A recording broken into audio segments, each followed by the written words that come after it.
I tell the guys, we're thin but mighty. Anybody that's ever asked about our program over the last few years, I've been saying the same thing. And Spartans always been a tough football team. One thing about us is we're going to play tough. We love to hit. Hitting is like preached, and it's like the gospel in person. I don't want to have all these rules and all these things that you got to try and memorize. Just the word all in. All in. There was a lot of, lessons being learned. But I got a group of guys who want it, and the biggest thing is sometimes they just don't know how. It was certainly emotional, no doubt about it. It always is between us and Ocean City. I don't like losing. The kids don't like losing. And I don't want to lose to the same team over and over and over again. We want to win a state championship.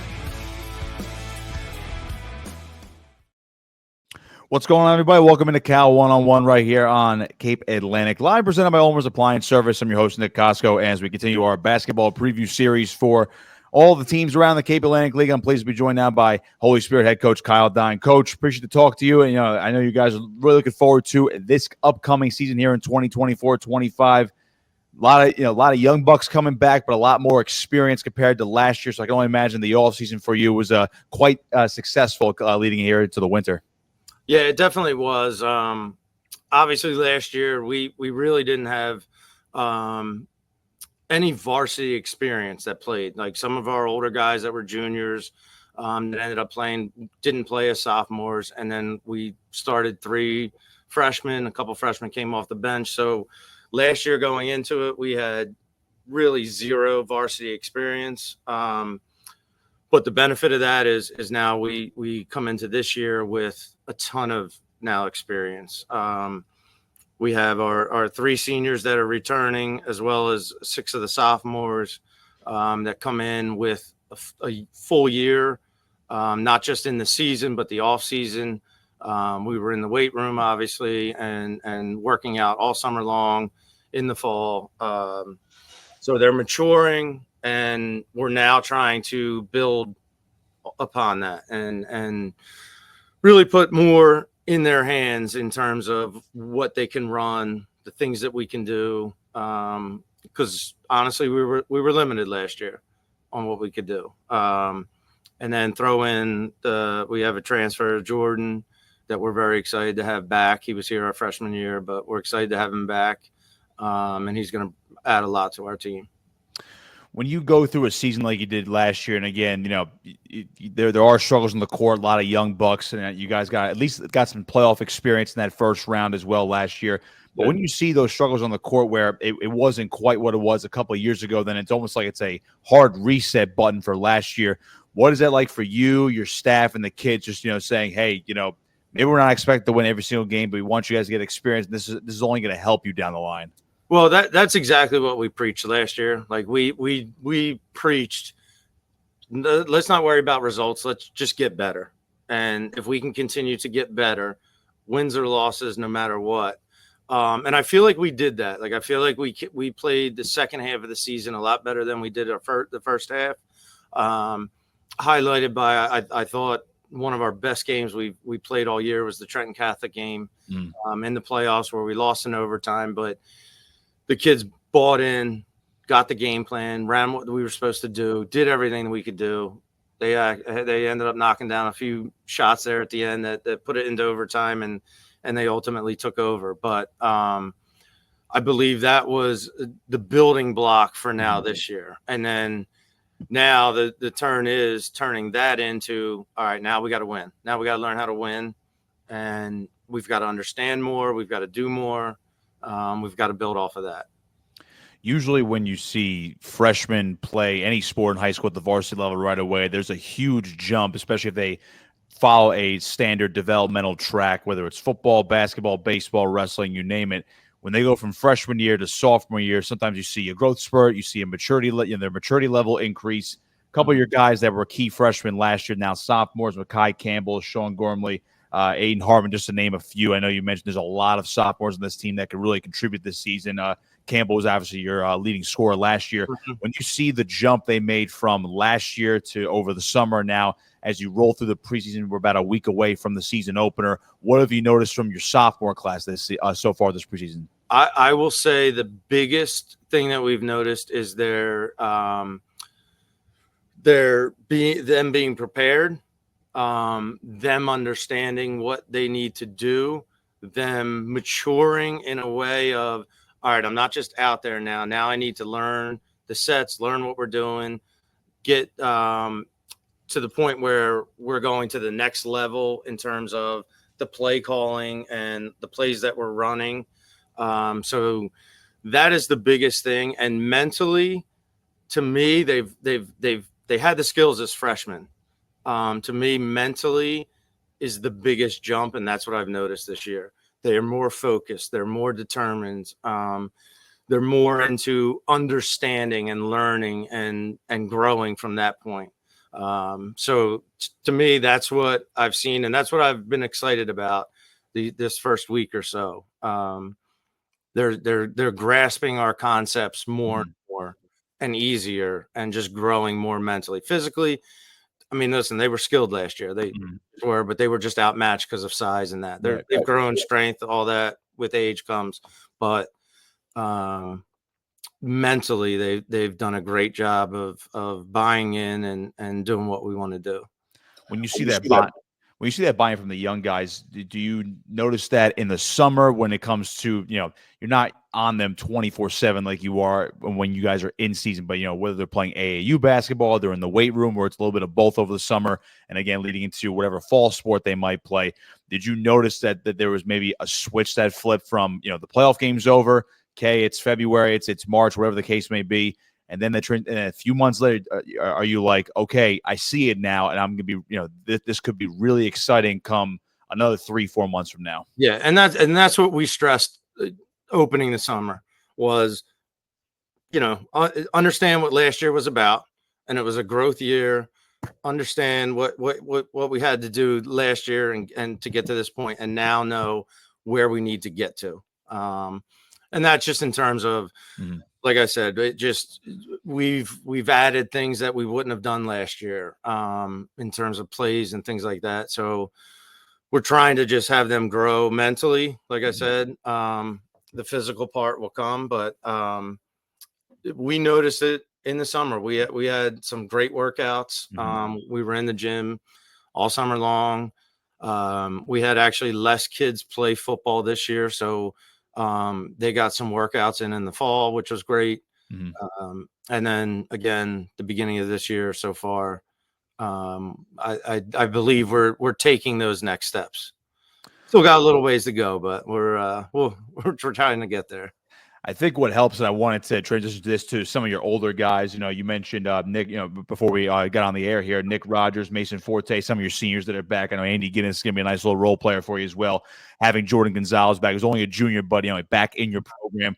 Does it help now that there might be more of a balance this year? Because I noticed last year when you guys played, it was it was freshman. Okay, and then maybe some veteran guys over here and there. And then it was then you saw either the growing pains, and then you saw, okay, this could be good, but now there's maybe more of a balance. Do you find that this team is a lot more balanced than you've had in recent years? Without a doubt. And I compliment the seniors that we have, Andy, Nikki, and Mason, as well as Jordan, who's come in to it. They have kind of taken on that major leadership role. And again, going back to what I said earlier, they had no experience last year, so it was learning for them as well. They had to mature at a much higher rate than these sophomore kids did, and they have, especially from the leadership standpoint. And they've kind of taken those kids under their wings and are really pushing them. When we're talking about how we see Holy Spirit this winter, where you mentioned that there's a lot of growth right here. Looking at the past couple of years in the playoffs, I know you alluded to Trenton Catholic, maybe a bit of a bugaboo in the first round. You guys made some runs in recent years, but within the last 5 years, you guys are still a perennial playoff team despite going through some growing pains like you did last year. When you talk to these kids about expectations, and I'm curious to hear every coach talk about this, considering a lot of teams in the Cape Atlantic League, when they go in these roller coaster waves, when the highs are high, there's a lot of expectations to make deep runs in the Cal tournament or make deep runs in the playoffs. How do you talk to these kids about expectations, knowing that they know they can make a jump this year, but without putting, I guess, maybe essentially too much pressure on them to say, hey, state title or bust this year. How do you address that with your kids? I mean, listen, and this is, I know the Cal, to me, the Cal is a great league, and I think there's a lot of really good teams, and I think the Cal playoffs this year, especially, is going to be very balanced, and it's going to be tough. But for us, like that, our expectations has to be, we got to get to the Cal semifinals. Our goal is obviously still to try to win the Cal. And I don't think that's putting too much pressure on them. Because I think it's realistic, but we try to, that's what we try to set. Like we want to set the bar high. Our goal is obviously to win our division first, and then make a run in the Cal, and then the state, same thing. I thought Trenton Catholic last year was one of the best teams in that division. And I thought we hung with them, obviously, going into overtime. So a state run's not out of the question, but the goal that we've set starting now is get better every day. And I know that's a cliche, but that's the goal is to get better every day and work towards that.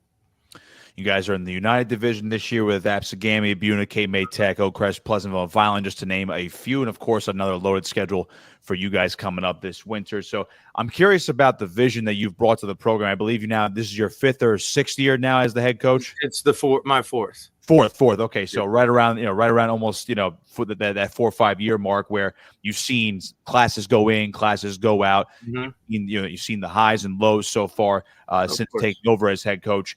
When you talk about the vision that you and your staff put into this program, and you've seen a lot of change, how do you think these kids buy into that vision? Have you made adjustments maybe since last year or a couple of years ago? How do you keep, I would say, tweaking that season to season?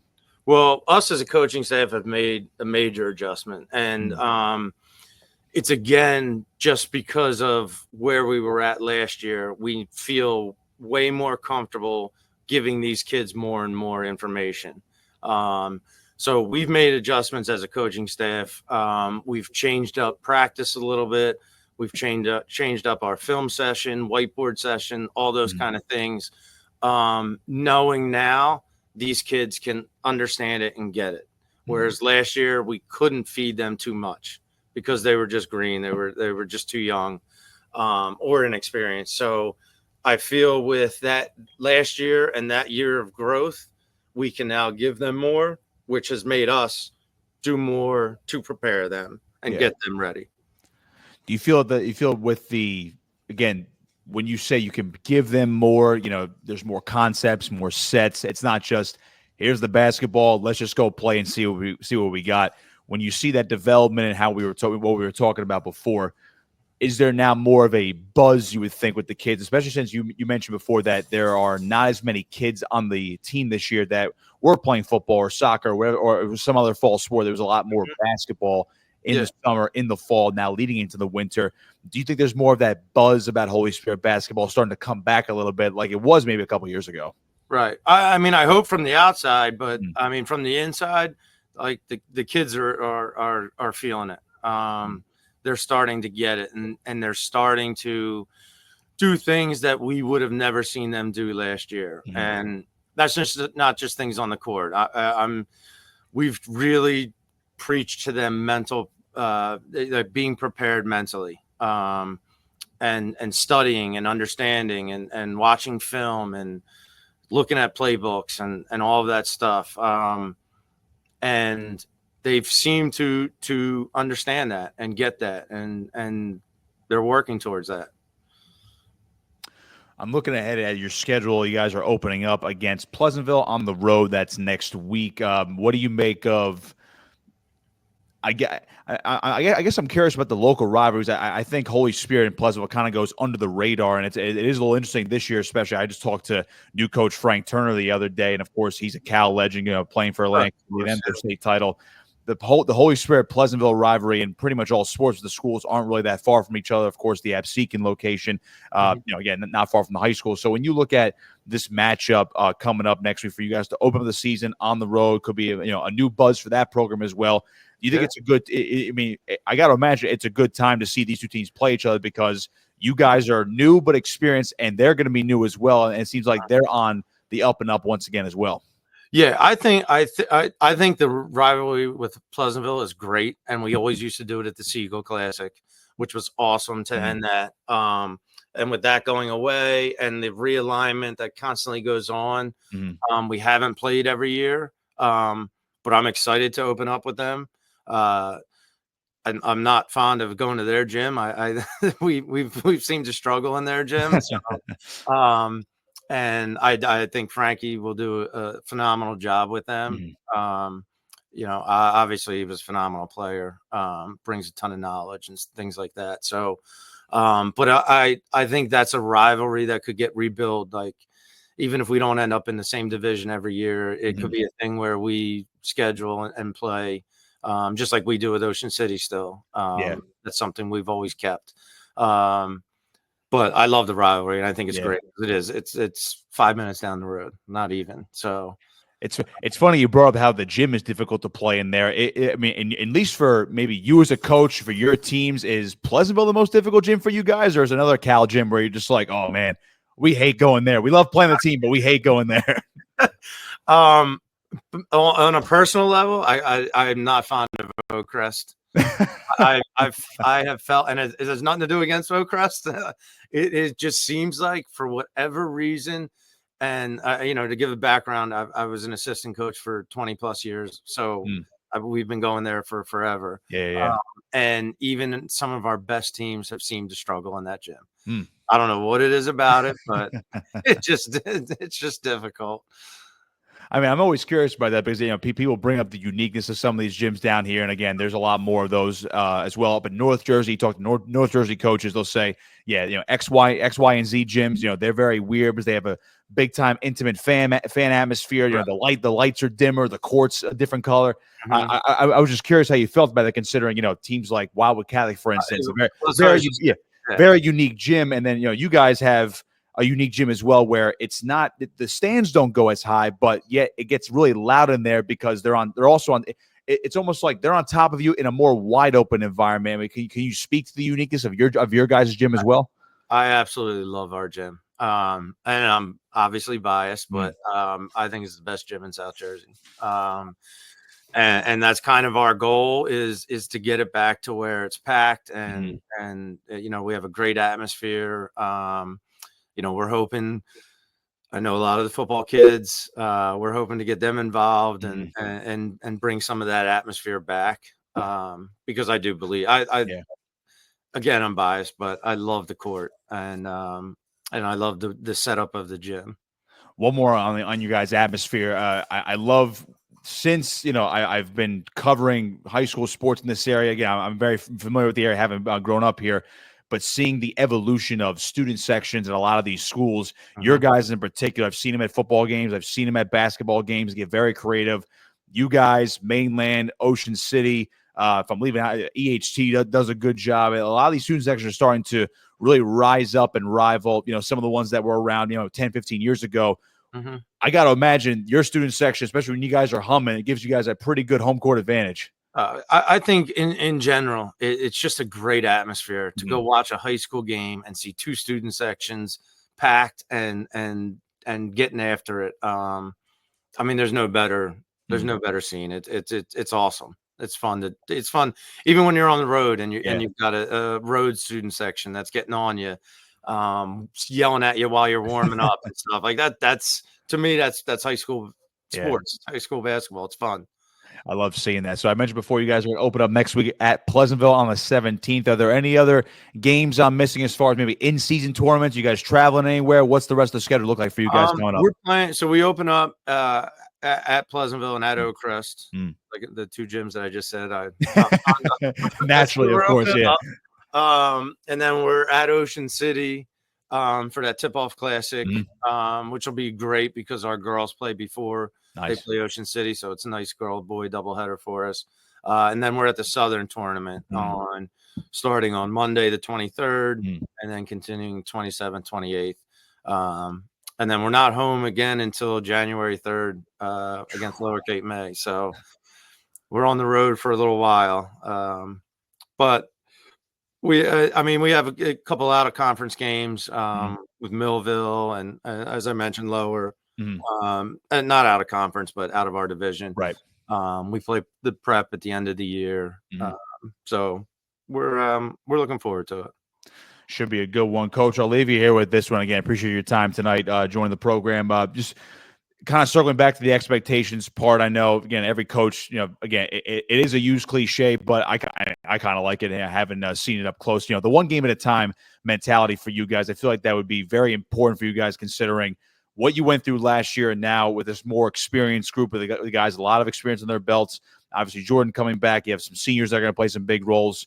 When you look at that one game at a time mentality, how do you keep the kids focused on that rather than looking at the big picture and say, yeah, maybe we are a team that could make a run at the Cal tournament or make a run in our playoff group? How do you keep the guys focused on just Pleasantville right now next week? To be honest with, the way the season went last year, the record is what it was. And, that's kind of what we've talked to the kids about. We're like, we still haven't won anything. Right. So we have to go game by game. Like that's what we have to do. And I believe they're in that mindset right now of, right now the focus is Pleasantville, and it's getting to them and dealing with them, and then obviously bouncing back and dealing with Oakcrest. But I think we have a group, and that's again why I've stressed the mental aspect of this. And so that they can be prepared to do that. Like, even if even if we have a bad loss, like, we got to move on. It's next game. Yeah. Next game. And, we can't look forward. We can't look ahead. We got to go game by game. I love hearing that. Again, Pleasantville, the season opener on the road, December 17th, next Tuesday night. It's going to be a good one. Be a good season for the Holy Spirit Spartans. Coach, appreciate your time tonight. Good luck this season. Looking forward to seeing you guys in Absecon in the gym, and of course, one of the best environments in South Jersey. As you, I'll coin that to you when we write that down. But again, appreciate your time, and good luck this season. I appreciate it. Thanks for having me on.